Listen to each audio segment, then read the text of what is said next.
जय महाकाल काली, जय माता दी। Good morning.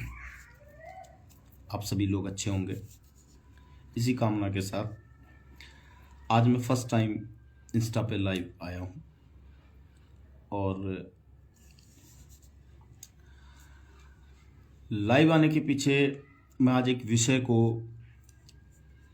सुबह से मन में मंथन कर रहा था, तो सोचा कि क्यों ना आप सभी अच्छे मित्रों से इस बारे में चर्चा की जाए। और मैं चाहूँगा कि आप भी यदि इस कन्वर्सेशन को जो आपके और मेरे बीच हो रहा है इसको सुने, समझें, और जो भी आपके मन में भी कोई विचार हो या कोई सुझाव हो या आपकी कोई आपका कोई दृष्टिकोण हो तो उसे आप शेयर करें कमेंट में। दोस्तों, जब से ये सोशल मीडिया काफ़ी आम जन तक पहुंचा है तो आध्यात्म, ज्योतिष, तंत्र, इन विषयों पर जैसे कहते हैं ना कि बरसात में जैसे बहुत सारे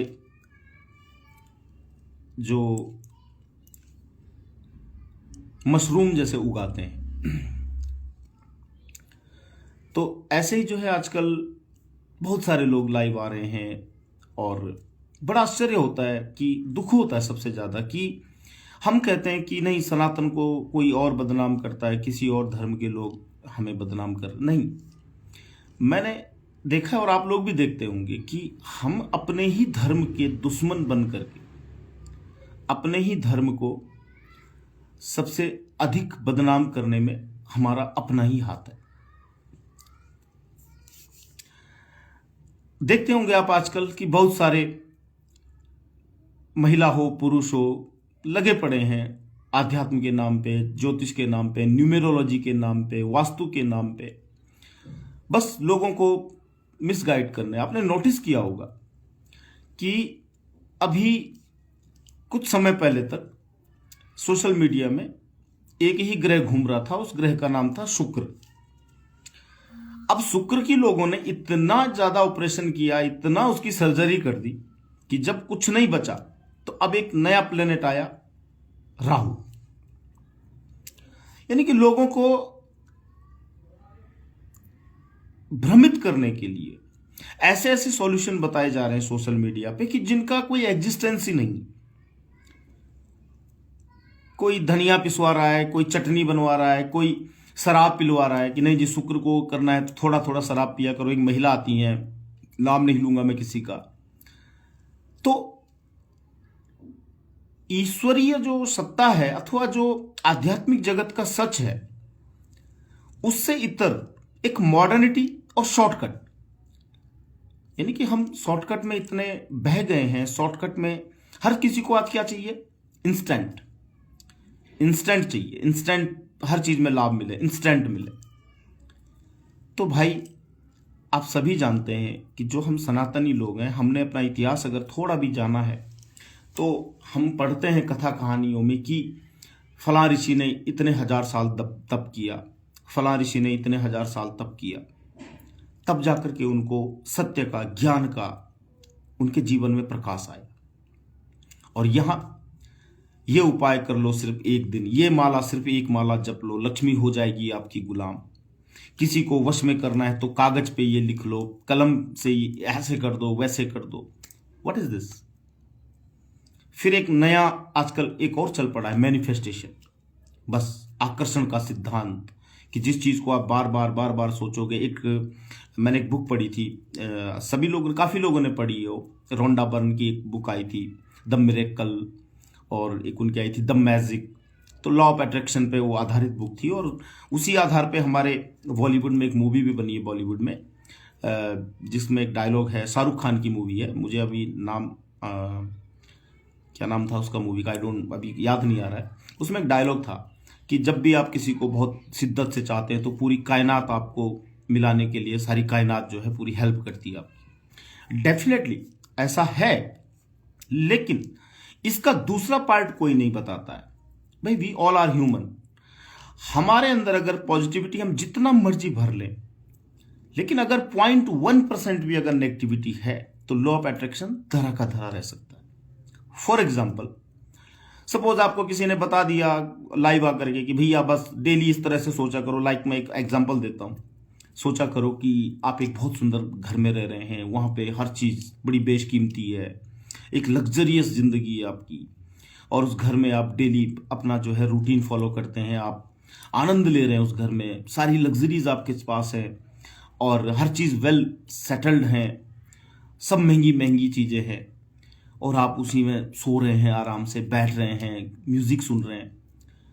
अभी आप थॉट अपने दिमाग में चला रहे हैं, आपने पूरा मतलब मैनिफेस्टेशन कर रहे हैं, लेकिन अगर गलती से भी 1% कोई नेगेटिव थॉट आ जाए, लाइक एक थॉट आ जाए उसी समय कि अगर इस घर को किसी टेररिस्ट ने उड़ा दिया तो, या अर्थक्वेक आ गया तो, तब क्या हो? यानी कि इस बात पे तो सब चर्चा कर रहे हैं कि मैनिफेस्टेशन होता है, लेकिन इस बात पे ये जो बेस है इसका, यानी कि कैसे तैयार होना है मैनिफेस्टेशन के लिए, कैसे हमें अपने अंदर की पहले नेगेटिव थॉट्स को रिमूव करना है, ये कोई नहीं बता रहा है। हर कोई शॉर्टकट कि हाँ इस तरह से एक शॉर्टकट क्रिएट करो, बस लोगों को भाई जो बिकता है, जो दिखता है वो बिकता है।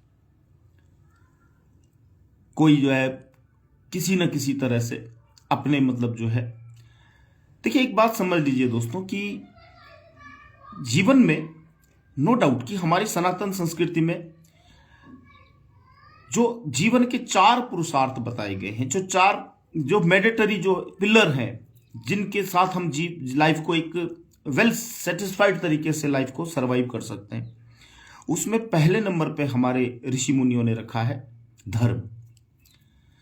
पहला जो नंबर दिया है वो धर्म को दिया है। दूसरा स्थान दिया है अर्थ को। अर्थ माने पैसा, जरूरी है जीवन में, सरवाइव करना है तो पैसा चाहिए भाई। मेरा तो खुद आप देखते हैं, महसूस करते हैं, और ये सत्य है कि आज अगर बच्चा पैदा भी होता है तो भी धन की आवश्यकता होती है, और अगर कोई मरता भी है तो भी धन की आवश्यकता होती है। तो धन एक महत्वपूर्ण पिलर है ह्यूमन लाइफ में। तो हमारे ऋषियों ने पहले नंबर पे धर्म को रखा, दूसरे नंबर पे अर्थ को रखा, तीसरे नंबर पे काम माने कामनाएं। अब इस काम शब्द को भी लोगों ने ना बड़ा संकीर्ण कर दिया, नैरो माइंडेड कर दिया कि बस काम का मतलब है सेक्स। इस पर भी बहुत सारे वो चल रहे हैं दुनिया भर के। इसी चक्कर में बेचारे ओशो महाराज को, भगवान ओशो को, जो कि एक परम सिद्ध थे मेरी नजर में, उनको आज बदनाम भी किया जाता है। लोग उनको नेगेटिव अप्रोच से देखते हैं। काम माने कामनाएं। कितनी कामनाएं होती है एक इंसान के जीवन में? धन की, पद की, प्रतिष्ठा की, बिजनेस, नौकरी, बच्चों की शादी, कामनाओं से घिरे हुए हैं। और तीसरे नंबर पे रखा है मोक्ष, फोर्थ। यानी कि जब आप धर्म के अधीन होकर के, यानी कि धर्म को सेंटर में रख करके, धर्म जीवन में आवश्यक है और अर्थ भी आवश्यक है, फिर कामनाएं भी आवश्यक है। इनको निरर्थक नहीं कहा है। आजकल जैसे कुछ तथाकथित संत, अरे संसार माया है, छोड़ो, त्यागो, भाई मैं तो गलत मानता हूं। क्यों त्यागो? परमात्मा ने, ओशो ने ही कहा था कि परमात्मा ने हमें यहां एक यात्री की तरह भेजा है। Even a visitor, we all are visitor here.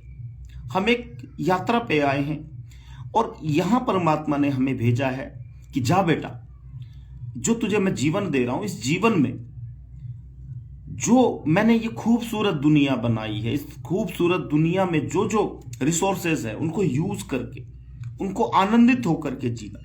लेकिन साथ में एक हिदायत भी दी कि मुझे सेंटर में रखना, मत भूलना कि ये सब कुछ मेरा है, अस्तित्व का है, और ये सब कुछ उपभोग करने के बाद ये सब कुछ फिर अस्तित्व में ही विलीन हो जाना है। इसीलिए मनीषियों ने धर्म को पहले पॉइंट पे रखा। धार्मिक होने का मतलब ये नहीं है कि आपने टीका चंदन लगा दिया, आप धोती पहनते हैं, कुर्ता पहनते हैं, या फिर आप मंदिर जाते हैं तो आप धार्मिक हो गए। नो, धार्मिक होने का सीधा मतलब है, यहां तक कि 18 पुराण लिखने के बाद भगवान वेद व्यास ने भी धर्म की परिभाषा अथवा एक सिग्नेचर किया। उन्होंने 18 पुराण लिखने के बाद एक श्लोक में उन्होंने पूरी मतलब किताबों का सार बताया, जो जो उन्होंने लिखा था 18 पुराणों में उनका सार बताया, और उन्होंने कहा कि अष्टादश पुराणेषु व्यासस्य वचनाद्वयम्, 18 पुराण लिखने के बाद मैं वेद व्यास सिर्फ 2 बातों में अपने सिग्नेचर करता हूं, इस बात को खत्म करता हूं कि क्या लिखा है मैंने उन 18 किताबों में। तो उन्होंने कहा अष्टादश पुराणेषु व्यासस्य वचनाद्वयम् परोपकाराय पुण्याय पापाय परपीडनम्, परोपकार से बड़ा कोई पुण्य नहीं है और दूसरे को पीड़ा देना, दुख देना, कष्ट देना, इससे बड़ा कोई पाप नहीं है। बात खत्म। बस यही धर्म है, मेरी दृष्टि में यही धर्म है कि हमारे जीवन में, हमारी चेतना में परोपकार की भावना हो, अपने आसपास के लोगों के लिए, अपने आसपास के जीव जंतुओं के लिए, अपनी आसपास की वनस्पति के लिए, हर चीज के लिए हमारे मन में परोपकार की भावना हो। और पापाय परपीडन, और हम बचें दूसरे को कष्ट देने से, वो सारे शारीरिक कष्ट हो चाहे मानसिक कष्ट हो, लेकिन हम बचें। भाई यही धर्म है। ये 2 चीजें यदि व्यक्ति अपने जीवन में बैलेंस रखे तो इसी धर्म का पालन करते हुए वो पूर्ण अधिकारी है परमात्मा की बनाई हुई इस धरती पर, अर्थ कमाने का अधिकारी है, कामनाओं की पूर्ति के लिए, कर्म करने के लिए वो अधिकारी है, और तदुपरांत साथ में एक कंप्लीटनेस, जब एक कंप्लीट पैकेज जब लाइफ में अगर चाहता है कोई भी, तो फिर साथ में मोक्ष बने। कामनाओं को सिर्फ एक कृत्य समझते हुए, कर्म समझते हुए उनसे लिप्त नहीं हो जाना है, उनमें हमने इतनी बुरी तरह इन्वॉल्व नहीं हो जाना है कि हम खुद को ही भूल जाएं। जागृत होकर के, इसको फिर मैं ओशो का नाम लूंगा, ओशो ने इस बात को कहा है कि होश पूर्वक, अलर्टनेस, ये जरूरी है। खैर विषयांतर ना हो, मैं दोबारा आता हूं इस बात पे कि आजकल सोशल मीडिया में शॉर्टकट अपनाए जा रहे हैं कि बस 2 दिन ये करो, 4 दिन ये करो, एक बार ये मंत्र जप लो, बस हो जाएगा। और दावे इतने बड़े बड़े, लक्ष्मी आपकी गुलाम बन जाएगी, अरबपति बन जाओगे। अरे भैया, बिना कर्म के अगर मैं सिर्फ ये सोचूं कि हाँ बस यहां पे अभी सोने की थाली में मेरे पास 56 भोग आ जाए, तो क्या आ जाएंगे? यानी कि जितने भी आजकल सोशल मीडिया में इन्फ्लुएंसर हैं या धर्मगुरु, तथाकथित तांत्रिक, न्यूमरोलॉजिस्ट जो भी बन रहे हैं, वो सब क्या कह रहे हैं कि देयर इज अ शॉर्टकट, इसको यूज करो और हो जाएगा। मतलब काम धाम छोड़ो, बस लग जाओ। तो ये क्या है? ये हम किसके साथ धोखा कर रहे हैं? अपने साथ धोखा कर रहे हैं। और लोग बन भी रहे हैं, बड़े बड़े बन भी रहे हैं, ऐसा नहीं है। क्योंकि आज हम लोगों की एक टेंडेंसी बन चुकी है कि भाई वी नीड शॉर्टकट, हमें चाहिए इंस्टेंट, चाहिए, बात खत्म।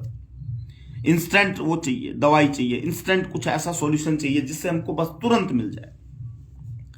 बट रियलिटी ये बिल्कुल भी नहीं है। बिना कर्म किए, बिना पुरुषार्थ किए, बिना त्याग किए कभी भी कोई भी चीज का लाइफ में कोई शॉर्टकट नहीं। जीवन को सक्सेसफुल बनाने के लिए बस एक ही शॉर्टकट है, और उस शॉर्टकट का नाम है कि कोई शॉर्टकट नहीं है। बस कर्म करो और सम्यक कर्म करो। पूजा की एक स्पेसिफिक पद्धति होती है, ध्यान की एक स्पेसिफिक पद्धति है। एक ही दिन में अगर मिल जाए तब तो भाई हो गया। इंस्टेंट कुछ भी नहीं होता है। ये बात हम लोगों को या तो समझ नहीं आ रही है, या फिर हम ऐसे किसी हिप्नोटिज्म का शिकार हो चुके हैं कि जो बस ये चाहता है कि नहीं बस हो जाए। अब इसमें भी 2 बातें।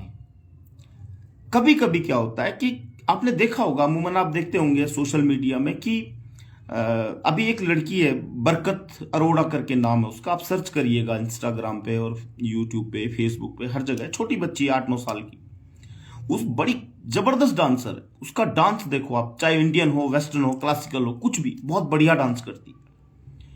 उसका जीके देखो आप, उसको इंडियन माइथोलॉजी और जितने भी धर्म ग्रंथ इत्यादि इत्यादि पूछते हैं लोग, तो उसको सब कुछ नॉलेज है, ज्योग्राफी का, हिस्ट्री का, साइंस का। तो ये क्या है? ये है क्योंकि हमारा सनातन मानता भी है और ये सत्य भी है कि जीवन सिर्फ और सिर्फ ये नहीं है जो आज हम देख रहे हैं। जीवन एक यात्रा है जो हम पहले भी कर चुके हैं। ये यात्रा सतत कंटिन्यूअस चल रही है। भगवान कृष्ण ने गीता में अर्जुन को भी यही कहा कि अर्जुन, तू ये मत सोच कि तू आज ही है या मैं आज ही हूं। मैं पहले भी था, तू भी पहले था, ये कौरव भी पहले थे, ये अस्तित्व तो पहले भी था। तो ऐसे ही हमारी जो ये यात्रा है, न जाने हम कितने जन्मों से, कितनी यात्राओं से गुजर के आज यहां आए हैं। तो ऐसे ही कुछ ऐसी चेतनाएं होती हैं हमारे आसपास की जो बस उनके अंदर जो है पिछली यात्राओं की जो स्मरण शक्ति है, जो डीएनए में कोडेड है, वो बस प्रकट हो जाता है। तो नो डाउट कि इंसिडेंट, चमत्कार किसी के साथ हो जाते हैं, लेकिन ये चमत्कार शब्द उतना ही अच्छा लगता है जितना हमको प्रत्यक्ष आसपास दिखाई देता है। हमें किसी प्रकार के भ्रम में नहीं रहना चाहिए कि हाँ उस लड़की या उस लड़के के साथ ऐसा हो गया तो बस ये जरूर किसी बाबा के पास गई होगी, किसी ने इसको बस दिया होगा, फूका होगा मंत्र। तो बॉस ये पॉसिबल नहीं है। आपका जो प्रारब्ध है वो आपको भोगना पड़ेगा। आपका जो वर्तमान आपने कर्म किए हैं वो आपको भोगने पड़ेंगे। कलयुग का सिंपल से दो अर्थ जो मेरे को समझ में आए। पहला अर्थ तो ये आया, कल मने होता है जैसे बोलते हैं हम कल पुर्जे, कल कारखाने। कल मने टेक्नोलॉजी, ये टेक्नोलॉजी का युग है, नो डाउट। दूसरा कलयुग का मैंने दूसरा अर्थ जो पुस्तकों में और बड़े बड़े मनीषियों से या कहीं से भी जो सीखा और अंतर्मन में उसका मंथन किया, कलयुग से बढ़िया इसका नाम है कर युग। यानी कि यहां सब कुछ आपको रिजल्ट इंस्टेंट बिल्कुल रिवर्ट मिलेगा। इसीलिए जो जैसे थ्योरी भी है सापेक्षता का सिद्धांत कि every action has the same and opposite reaction. जो आप करेंगे उसका रिएक्शन आपकी लाइफ में आएगा और इसी लाइफ में आएगा। अगर आप किसी को धोखा देंगे तो डेफिनेटली आपको भी धोखा मिलेगा। अगर आप किसी को आप कुछ किसी का भला करेंगे तो आपका भी भला होएगा। तो ये ऐसा युग है, हम ऐसी एक टाइम जोन में जी रहे हैं। तो इस टाइम जोन में कर्म का फल इंस्टेंट मिलता है, यही मिलता है, हाथ पे मिलता है। कर्म ने हाथ, हाथों हाथ। तो धर्म, आध्यात्म अथवा ज्योतिष या तंत्र, ये कोई ऐसा कोई वो नहीं है कि बस जी फूंक मारी और हो गया, ये तुमने धारण किया और तुमको मिल गया। नहीं, इन चीज की इंपॉर्टेंस है, मैं मना नहीं करता हूं। मैं खुद एक एस्ट्रोलॉजर हूं, खुद मैं तंत्र में बड़ी रुचि रखता हूं और मैं तंत्र कार्य करता भी हूं और पिछले 20-22 सालों से काम कर रहा हूं। लेकिन मैं कभी ये दावा नहीं करता कि मैं हर किसी का प्रारब्ध बदल सकता हूं अथवा मैं बिल्कुल भगवान हूं या भगवान मेरे को डायरेक्ट बिल्कुल गाइड करते। नो, मैं सिर्फ ये मानता हूं और इस कीमिया को मैं आप लोगों के समक्ष रखना चाहता हूं और आप भी सोचिएगा कि इस सृष्टि का जो सत्य है वही एक्शन एंड रिएक्शन वाला जैसे सत्य है, वैसे ही एक दूसरा सत्य है। उस सत्य का नाम है गिव एंड टेक, लेन देन, कार्मिक सिद्धांत। ये यात्राएं जो जैसे मैंने पहले कहा कि जीवन एक यात्रा है। पहले भी हम इस यात्रा में किसी अन्य रूप में, किसी अन्य नाम से, किसी अन्य घर में, पता नहीं कैसे कैसे ये यात्रा यहां तक आई है। तो इस यात्रा में अगर हमारे जो पिछले कार्मिक जो प्रारब्ध हैं, जो हमारे कर्म हैं, अगर वो अच्छे हैं तो यहां हम जब इस यात्रा में चल रहे हैं तो हमारे साथ अधिकतम जो इंसिडेंट होंगे, अधिकतम जो चीजें हमें प्राप्त होंगी वो अच्छी होंगी। और यदि हमने किसी के साथ पिछली यात्रा में लेना देना बचा हुआ तो वो इस यात्रा में पूरा करना ही पड़ता है। फिर जो हिसाब लास्ट में बैलेंस रह जाता, फिर एक अगली यात्रा पे चली जाती है इंसान की चेतना। ये हमारा माइथोलॉजी कहता है। और यदि हिसाब किताब बराबर हो जाए तो उसको कहा गया है मोक्ष, यानी कि तब व्यक्ति जन्म और मरण के बंधन से मुक्त हो जाता है। उसका जो है जो चेतना है, जो उसकी आत्मा है, सोल है, वो परमात्मा में विलीन हो जाती है, अस्तित्व में विलीन हो जाती है। तो ये जो लेना देना है ये हर किसी को निभाना ही पड़ता है। चाहे भगवान राम जी आए, चाहे भगवान कृष्ण आए, अवतार भी जो हमारी इस धरा पर हुए हैं उन्होंने भी कर्म बंधन से मुक्ति नहीं पाई है। ईश्वर ने भी खुद कहा है कि जब इस मृत्युलोक में जन्म और मरण की प्रक्रिया से चाहे परमात्मा को भी गुजरना पड़े तो उसको भी कार्मिक थ्योरी से गुजरना पड़ेगा, उसको भी कर्म सिद्धांत के चपेट में आना ही पड़ेगा। नहीं तो आप सभी जानते हैं कि घोषणा हो गई थी भगवान राम के लिए कि भाई राजा बनेंगे, कल सुबह राज्याभिषेक होएगा। गुरु वशिष्ठ स्वयं, जो कि वशिष्ठ माने विशिष्ट, जिनको स्पेसिफिकली मतलब कह सकते हैं कि वो सब ज्ञान था ग्रहों का, नक्षत्रों का, योग का, उन्होंने ही सारा टाइम टेबल बनाया था। लेकिन एक रात में उसी अयोध्या में जहां कभी युद्ध नहीं होता है, अयोध्या मतलब जहां कभी युद्ध नहीं होता है, द्वंद्व नहीं होता, उसी अयोध्या में एक स्त्री जो कि राम की माता ही थी, कैकेयी माता, उनकी बुद्धि में शारदा मानी भगवती मां सरस्वती ने ऐसा फेर किया मंथरा के रूप में बन करके कि दूसरे दिन ही एक नया डिसीजन आ गया कि भगवान राम को 14 साल जंगल में रहना पड़ेगा। ये क्या था? ये था कर्म सिद्धांत। यह है कार्मिक थ्योरी। इसमें बहुत सारी कथाएं भी हैं, नो डाउट इसमें कथाएं भी हैं कि ऐसा क्यों हुआ था, ऐसा किस लिए हुआ था, यानी कि एक कर्म सिद्धांत को समझाने के लिए बताया गया। तो कर्म सिद्धांत से, कर्म के लेन देन से, प्रारब्ध के लेन देन से हमें कोई नहीं बचा सकता। अब ये मैं क्यों समझाना चाह रहा था, ये इसलिए कि जैसा हमें लगता है कि भाई मैं फलाने तांत्रिक के पास गई या गया, मैंने उनसे ये उपाय करवाया और मेरा भला हो गया। वो भला न तो उस तांत्रिक ने किया और ना कुछ हुआ ऐसा। यह अस्तित्व का था नियम। आपने जो, जैसे मैं खुद 1100 रुपए फीस लेता हूं जन्मपत्री देखने के लिए, मैं बोलता हूं, स्पष्ट बोलता हूं, लेकिन वो जो आप 1100 रुपए देते हैं ना, वो आपके कर्म में और मेरे कर्म में पिछली यात्राओं के बैलेंस हैं जो आपने मुझे देना है और मुझे भी आगे वो देना पड़ता है। मनी इज एनर्जी, ऐसा मेरा मानना है। अभी मैंने हाल ही में इस बात को एक किताब में पढ़ा कि पैसा भी एक ऊर्जा है। वो ऊर्जा आप मुझे देते हैं या किसी भी तांत्रिक को देते हैं, XYZ, कहीं भी आप फीस देते हैं या कोई चीज आप खरीदते हैं, कोई यंत्र खरीदते हैं, कोई आप माला खरीदते हैं, तो वो आपने ऊर्जा उसको दी। उसने भी क्या किया, उस ऊर्जा से उसने आपके लिए माला कहीं से खरीदी, उस दुकानदार के पास वो ऊर्जा गई, उसका परिवार पला, उसके एम्प्लॉयज को सैलरी मिली और उसके बाद जो है उसने आपको वो चीज ला करके अपना कुछ प्रॉफिट रख के उसने आपको दे दिया और इसी बीच में आपका भला भी हो गया। तो ये सब क्या था, ये प्रारब्ध की यात्राओं के साथ साथ इस यात्रा में हमारा जो लेन और देन आपस में जो चल रहा है, एक्सचेंज, विनिमय, ये एक्सचेंज सिर्फ ऊर्जा का एक्सचेंज है। आपने ऊर्जा धन के रूप में दी, मैंने ऊर्जा आपको किसी रत्न के रूप में, किसी माला के रूप में, किसी यंत्र के रूप में दी। उस ऊर्जा ने आपके जीवन में प्रकाश किया, आपको एक दिशा दी, आपके कर्मों में सुधार हुआ। वो ऊर्जा मेरे पास आई, इससे मेरे बच्चे पले बढ़े, मेरी बच्चों की फीस गई, मेरे सारे खर्चे गए, मेरी गाड़ी घोड़े का पेट्रोल तेल गया। लेकिन पेट्रोल पंप पे मैं भी उसी ऊर्जा को दे रहा हूं, इस पेट्रोल पंप वाले का भी भला हो रहा है। कहीं मैं किसी नग वाले को दे रहा हूं, किसी यंत्र वाले को दे रहा हूं, ज्वेलर को दे रहा हूं।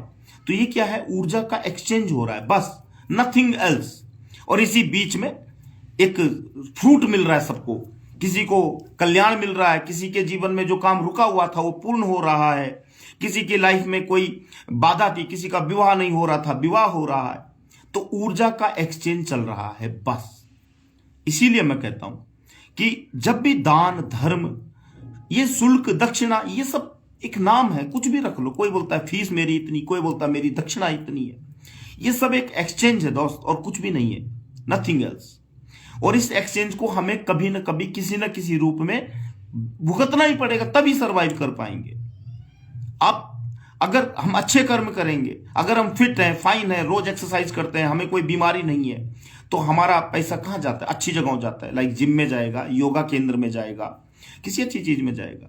आप अगर जो है आपको कोई रोग लग गया, बीमारी लग गई, तो हॉस्पिटल में जाएगा। हॉस्पिटल में जाना भी आवश्यक है, मजे की बात। वहां भी एक व्यक्ति जो है MBBS बन के, डॉक्टर बन के आपसे पैसा ले रहा है, फीस ले रहा है, उसका फैमिली चल रहा है।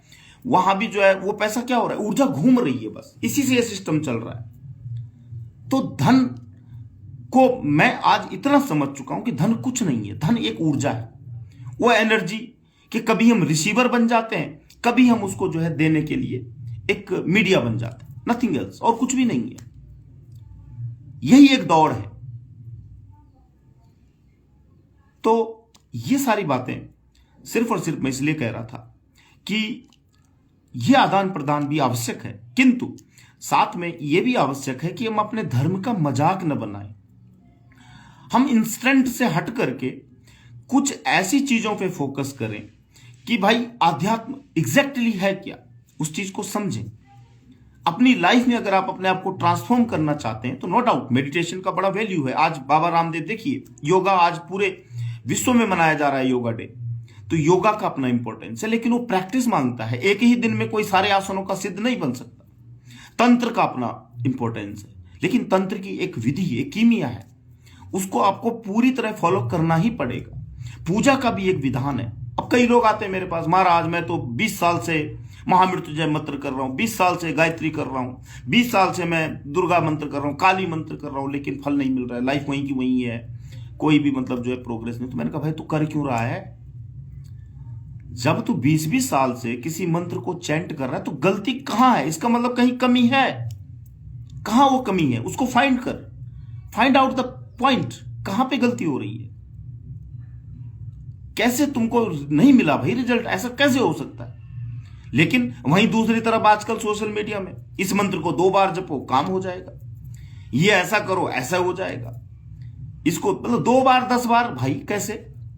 बस एक थोड़ा सा तो हर चीज का है वैल्यू है, लेकिन उसका एक कीमिया है, वो कीमिया कोई नहीं समझाना चाह रहा। आज सबको यह है कि एक फेंक दी एक बात बस कि 2 दिन में तुम जो है बस ये कोयला नदी में बहाओ, 2 दिन में तुम्हारे जीवन में सारी दुख दूर हो जाएंगे, ये दूर हो जाएगा। अब मेरी समझ में बात नहीं आती। गुलाम है क्या ईश्वर तुम्हारा?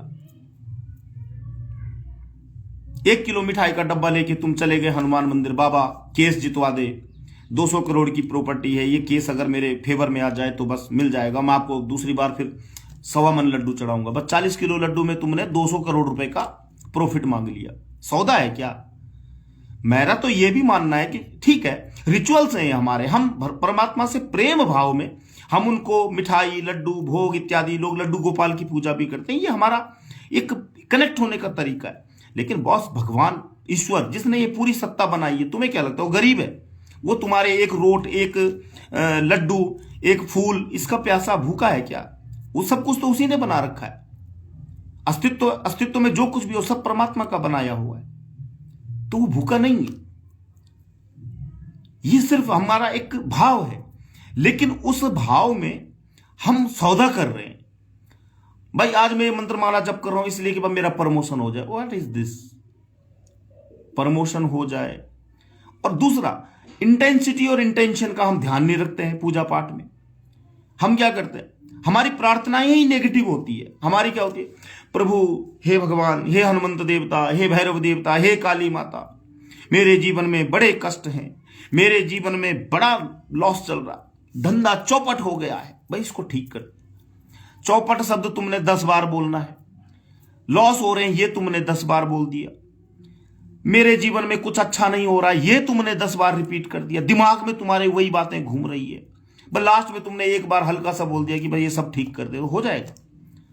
पहली बात, तुम्हें यही चीज कोई भी गुरु, कोई भी आजकल जो बैठे पड़े कोई नहीं समझाता कि भाई प्रार्थना का भी एक तरीका होता है। हमारी दुर्गा सप्तशती एक पवित्र ग्रंथ है मां भगवती का, उसमें कहा गया है तत्र तत्र लाभश्च विजय सर्व कामिका यम यम चिंतयते कामम तम तम प्राप्नोति निश्चितम। यानी कि भगवती मां जगदम्बा शक्ति की उपासक यदि पूर्ण मनोभाव से, पूर्ण मनोयोग से, पूर्ण इंटेंशन और इंटेंसिटी के साथ यदि मां भगवती के बीज मंत्र का या किसी भी मंत्र का जाप और आह्वान करता है तो तत्र तत्र लाभश्च, जिस भी प्रकार के लाभ की इस जगत में संभावनाएं हैं अथवा वो चाहता है, यम यम चिंतयते कामम, जिस प्रकार की भी कामनाओं की वो मन में एक बार संकल्प ले लेता है वो निश्चित रूप से पूर्ण होती है। एक फिर उसी दुर्गा सप्तशती में अर्गला स्तोत्र के अंतर्गत आता है रूपम देहि जयम देहि यशो देहि द्विषो जहि। 4 शब्दों में मां भगवती से सब कुछ मांग लिया। रूपम देहि, रूप में क्या आता है? रूप में हमारी हेल्थ आती है। रूप का मतलब सिर्फ सुंदरता नहीं है, रूप का मतलब हमारी हेल्थ, हमारे अंदर की पावर, शक्ति। रूपम देहि जयम देहि, जयम माने विजय। किस चीज में? हमारे कैरियर में हमें विजय मिले, हमारे जीवन के जो भी हमारा लाइफ का हमारा मोटिव है या हमारे लाइफ के एम्बिशंस हैं, गोल्स हैं, उनमें हमें विजय मिले। रूपम देहि जयम देहि, यशो देहि, यश मिले। यश, यश का मतलब ये नहीं है कि भाई हर कोई व्यक्ति प्रधानमंत्री बन जाएगा, नहीं, प्रधानमंत्री एक ही बनेगा, लेकिन यश का मतलब होता है संतुष्टि, सेटिस्फैक्शनल लाइफ। वो अगर व्यक्ति के अंदर संतोष है तो व्यक्ति 100 रुपए कमा करके भी संतोषी हो सकता है, और यदि संतोष नहीं है तो करोड़ रुपए कमा करके भी व्यक्ति के अंदर संतोष नहीं आ सकता है। तो यश का मतलब होता है सेटिस्फाइड बैलेंस लाइफ। और द्विष हो जाए, बस एक शब्द कहा गया, द्विष। द्विष माने बुरी चीजें। अब उसमें सब कुछ आ गया, बुराई में सब कुछ आ गया, आपका काम, क्रोध, लोभ, मोह, मात्सर्य, आलस्य, जो भी नेगेटिविटी, वो सब कुछ चला जाए, बात खत्म, फिनिश। तो यही बात है, ये चीज अगर कोई समझाए, ये समझना चाहे कि प्रार्थना का करने का भी एक तरीका होना चाहिए। अस्तित्व से आप क्या मांग रहे हैं, उसमें आपकी इंटेंशन क्या है, इंटेंसिटी क्या है, दैट इज मैटर। लेकिन नोबडी वांट टू नो, सबको चाहिए बात खत्म है, बोल दिया ऐसा करना है, बात खत्म। ये जॉब बहा दी है, कोयला बहा दिया, ये सिक्का बहा दिया, हो जाएगा। नहीं, नहीं होगा दोस्त। ये जल में जो चीजें बहाने का जो एक वह साइंस है, कीमिया है, वो भी एक अलग है। बिकॉज ऑफ की साइंस भी आज प्रूव कर चुका है कि जल के पास भी मेमोरी है, उस मेमोरी से वो हर चीज क्या करता है, रिसीव करता है। इसीलिए हमारे सनातन में पूजा पाठ में सबसे पहले जल यानी कि लिक्विड चीजें रखी जाती है। जैसे पंचामृत बनाया जाता है, पंचगव्य, साथ में गंगा जल का बड़ा महात्म्य है, क्योंकि जल सुनता है। और मैं भी अपने जो भी मेरे से राय लेते हैं, मैं सबको यही कहता हूं कि जब भी आप पूजा पाठ में बैठते हो तो साथ में जल जरूर रखो सामने एक ग्लास में, और जल से संकल्प भी लिया जाता है। क्योंकि संकल्प जब हम लेते हैं तो हम अपनी डिजायर, अस्तित्व को दे रहे होते हैं, और जो हमारी डिजायर होती है वो जल में, जब हम हाथ में जल लेते हैं तो जल क्या होता है, उसको मेमोराइज कर लेता है। फिर हम उस जल को क्या करते हैं, जल तत्व को जमीन पे, पृथ्वी तत्व में मिला देते हैं। तो वो क्या हो जाता है, एक मेमोराइज, जो हमारी ध्वनि, जो हमने अपने मन के थ्रू जो एनर्जी अस्तित्व को जो शब्दों के रूप में या संकल्प के रूप में सौंपी है, अस्तित्व उसको रिसीव कर लेता है। बट संकल्प कैसा होना चाहिए, जैसा मैंने अभी बताया, पॉजिटिव होना चाहिए। उसमें नेगेटिव वर्ड आप इतने भर देते हैं, हम, मैं गरीब हूं, मैं नाकारा हूं, मैं बुद्धिहीन हूं। यहां तक कि मुझे बड़ा आश्चर्य होता है कई बार कि कई लोगों ने बाद में क्षमापन स्तोत्रम भी लिखे हैं, उसमें भगवान के सामने जाके बस मैं मूर्ख खल, आरती हम गाते हैं, मैं मूर्ख खल कामी, मतलब आपने खुद को मूर्ख भी कह दिया, खल भी कह दिया, कामी भी कह दिया। मतलब क्या, जबकि अस्तित्व में ईश्वर तो कहता है कि अरे तू मेरी संतान है, अहम ब्रह्मास्मि। यह हमारे ऋषियों ने कहा था, अहम ब्रह्मास्मि, मैं ब्रह्म हूं, सोहम, मैं वही हूं जो परमात्मा का स्वरूप है, उसी का मैं एक अंश हूं। लेकिन आज क्या हो गया, प्रार्थना किस तरह बना दी, मैं मूर्ख खल कामी, क्या लागे मेरा, मैं बड़ा बेवकूफ हूं, मैं फूल हूं। तो ऐसी नेगेटिव इंटेंसिटी के साथ अगर हम प्रेयर करते हैं अस्तित्व से, याद रखिए हमारे शब्द को ब्रह्म कहा गया है, शब्द ही ब्रह्म है। जो हमारा इनपुट अस्तित्व में जाता है, अस्तित्व हमें वही देता है। मैं खुद मानता हूं, मेरा मानना है कि अस्तित्व या परमात्मा वो बोलता नहीं, उसने अपना हाथ ऐसे रखा हुआ है, तथास्तु, और उसका एक ही शब्द है तथास्तु। वो एक ही आशीर्वाद देता है सबको, तथास्तु। बस जो तुमने उसको इनपुट भेजा वो कहता है तथास्तु। मैं मूर्ख हूं, तथास्तु, मैं खलकामी हूं, तथास्तु, ऐसे ही रहे। तो पॉजिटिव वेव्स तभी आएंगी दोस्त, जब हमारी प्रार्थनाएं, हमारी विशेष, हमारी जो इंटेंसिटी और इंटेंशन है वो पॉजिटिव होगी। तो इस सूत्र को यदि हम समझ जाएं और करके देखिएगा, आप अपनी पूजा चाहे कितने सालों से कर रहे हैं, बस केवल अपनी प्रार्थनाओं की जो लैंग्वेज है, प्रार्थनाओं का जो इनपुट है, शब्दों का जो चयन है, उसको बदल के देखिए। फिर देखना आप कैसे चमत्कार नहीं होते हैं, कैसे अस्तित्व आपकी बात नहीं सुनता है। आप देखते होंगे कि जितने भी आजकल हम ऐड देखते हैं लाइफ को चेंज करने के लिए, ये चेंज करने के लिए, वो चेंज करने के लिए, सबसे पहले क्या बताते हैं, अगर आप किसी को आज बाल उगाने का जो है प्रोडक्ट बेचना है या कोई चीज बेचनी है, तो क्या करेगा? पहले 10 प्रकार 100 प्रकार के गंजे लोगों को दिखाएगा। वो तुम्हें पूरी तरह फील कराएगा कि बॉस तू बिल्कुल भी बिना बाल के, तेरा अस्तित्व ही जय माता दी। लेकिन आप देखते होंगे बहुत सारे संत महात्मा ऐसे हैं हमारे आसपास जिनके सिर पे वो हमेशा सर मुंडवा के रखते हैं और बड़े सुंदर लगते हैं भाई साहब, बाल वाले से भी सुंदर लगते हैं। तो ये डिपेंड करता है हमारी दृष्टि पे और हमारी सोच पे। तो आज अटैक होता है जो हो रहा है सोशल मीडिया के थ्रू, वो हमारी सोच पे हो रहा है। हमें फील करवाया जा रहा है कि तू गरीब है, तू बीमार है, तू थका हुआ है, तेरे अंदर कॉन्फिडेंस है ही नहीं, तू कुछ नहीं कर सकता है, बस मेरे पास आ तब सब कुछ हो जाएगा। तो ये जो बिजनेस, ये जो व्यापार चल रहा है, वो भी आपकी बुद्धि पे ठोकर मार के, इससे बाहर आइए, सत्य को समझिए। और फिर आप बाद में कहते हैं जी मुझे तो लूट लिया। कई लोग मेरे को भी लिखते हैं, कई बार आते हैं मैसेज, कह रहे आपकी फीस तो बहुत ज्यादा है, आप तो लूट रहे हैं। भैया मैं कुछ नहीं लूट रहा हूं, तुझे नहीं है तेरे पास तो मत दे, बात खत्म कर। क्यों इतना चुलचुलपंथी कर रहा है? मत दे। If you are not eligible then thanks, good bye.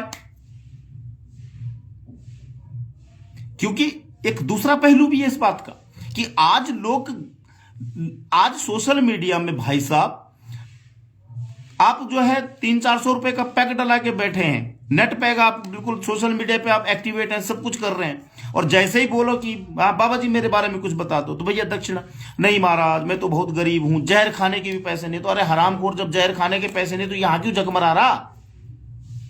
जहां कहीं मजदूरी कर, दिहाड़ी कर। भारत में तो गरीबी, मैं समझता हूं भारत जैसे देश में तो इतने दयालु लोग रहते हैं कि भीख भी दे देते हैं अच्छी खासी। अभी हाल ही में मैंने देखा मुंबई में एक भिखारी के पास 7-8 फ्लैट मिले। तो कर्म तो करना नहीं और फिर बोलना मैं गरीब हूं। तो ये ड्रामे और ये जो संकीर्णता है, इससे यदि हम बाहर आए तो हमें अपने आप को, जब तक हम राजा नहीं मानेंगे तब तक हम दोस्त कभी भी इस आशा में नहीं रह सकते कि ईश्वर मेरी सुनेगा, अस्तित्व मेरी सुनेगा। अस्तित्व तुम्हें वही देता है, कहते हैं ना कि बोया पेड़ बबूल का तो आम कहां से खाए। जब हम नेगेटिव ही नेगेटिव जो है देते रहेंगे अस्तित्व को, और हम चाहेंगे कि नहीं हमको पॉजिटिव मिले, तो it's not possible, next to impossible. तो आज इस चर्चा को मैं यहीं पे विराम देता हूं एंड होप सो जो भी इसको देखेगा, इस लाइव पॉडकास्ट को या जो भी कहूं, तो आप अपने जो भी आपके विचार होंगे आप कमेंट में मुझे बताएंगे, और फिर कल इस पे एक नए विषय के साथ आपके सामने आऊंगा। तब तक के लिए जय महाकाल काली, जय माता दी, हैव अ नाइस डे।